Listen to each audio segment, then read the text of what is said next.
I had never heard of Jay Ward before. My agent called and said, you know, there's a fellow in town who wants to do a series, and he has an idea, and he wants to take you to lunch. By this time, I guess I was well known because I had been doing all the Warner Brothers and Disney films. And so we met at the Tail of the Cock, which was a lovely restaurant on La Cienega Boulevard in West Los Angeles. And so I arrived at the Tail of the Cock, and there were two men sitting at the table. The maitre d' brought me over to the table, and I saw this very congenial man with glasses and a handlebar mustache, and a taller man, very genial, and they were Jay Ward and Bill Scott, and they were having martinis, and they said, "Have a martini," and I said, "No, I really don't drink at noon. I'd rather not."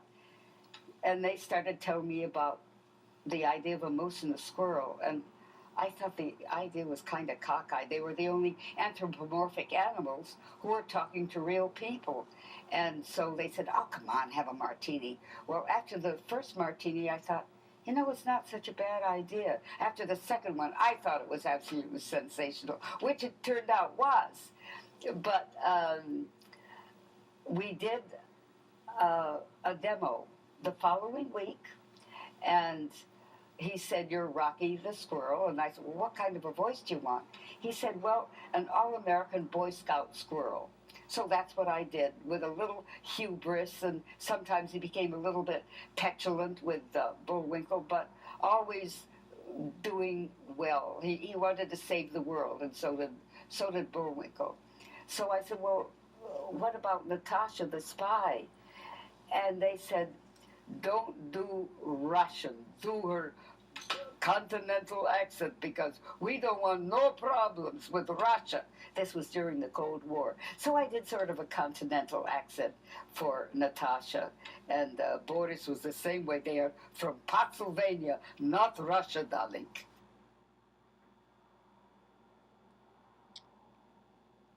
Oh, the recording sessions were absolutely wonderful. As a matter of fact, they were so much fun. We arrived at the scheduled time, we laughed, we told jokes, we kidded each other, and recording was almost incidental. We were having such good fun, and each segment was like 3 minutes and 10 seconds, something like that.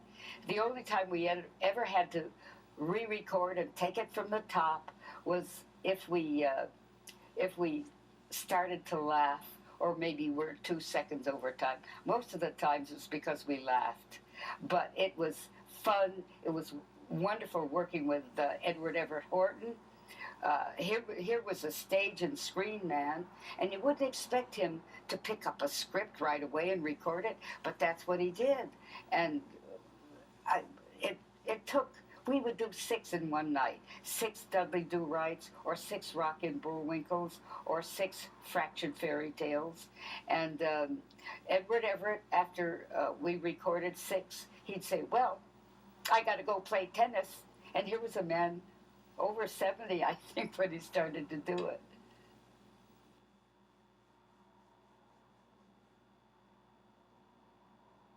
Paul Frees was one of the greatest voiceover actors. Well, he did a lot of on-screen things too. He could impersonate anybody.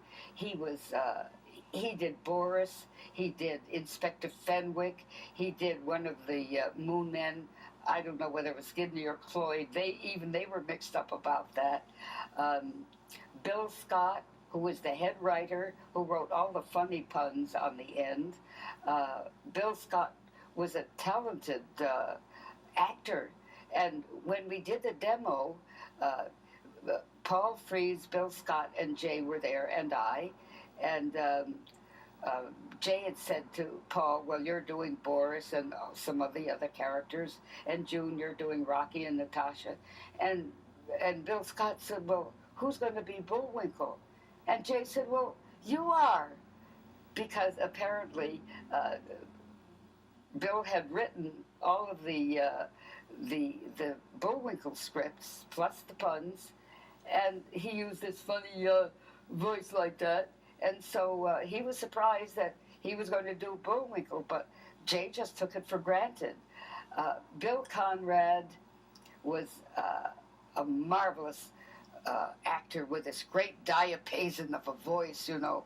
And when the first recording session, he would say, "And now Rocky and Bullwinkle," and Jay would say, "You got to go faster, Bill," and he'd go faster. And every time he went a little bit faster, he went a little bit higher, and he said to Jay, "You know, I sound hysterical when I do that." And Jay said, "That's precisely what I want."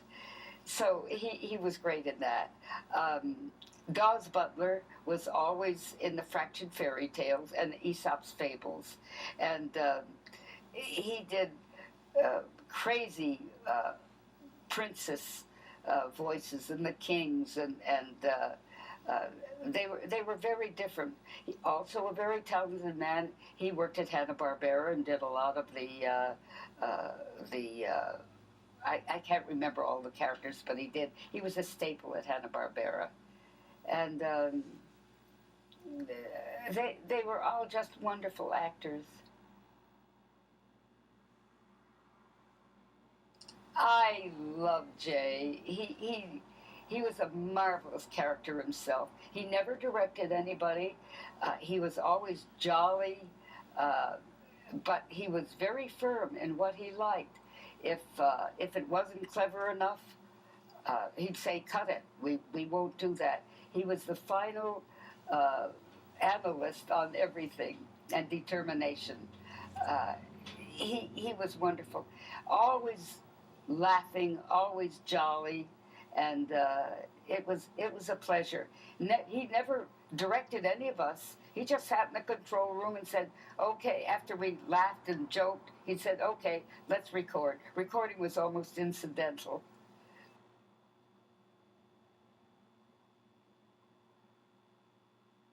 In the first place, they're not topical. They're still topical. They are not dated in any way. They were brilliantly written, mordantly witty, and we offended everybody, but always in a very nice way. I remember once Captain Peter Peachfuzz, who was pretty stupid, was flying a plane, and he said, "I'm sorry to tell you, Rocky and Bullwinkle, but we don't have any fuel left. We're going to crash." And all of a sudden, there is a podium, and there was a big book on it, and Rocky would say, "Hokey smoke, I'm looking at the congressional record. There's enough gas here to go around the world." Well, that was funny, but it wasn't mean, and I think congressmen and senators would laugh at it, and they did. None of the episodes was lesser than the other because they were all so brilliant. I really couldn't say which is better than the other. They were all the same. They had the same humor, the sophistication. So they they were all equal. They were funny as the devil. Yeah, Hokey Smoke. Rocky was always dauntless, always ready to save the world, and sometimes he became a little impatient with Bullwinkle, but he loved him, and they got along pretty well. And of course, Natasha loved Boris. They were the no good nicks, but they were harmless. They were so stupid, you know. They were hoist by their own petard, I would say. Uh, they were evil, but they always got their just desserts, and dessert was very sweet.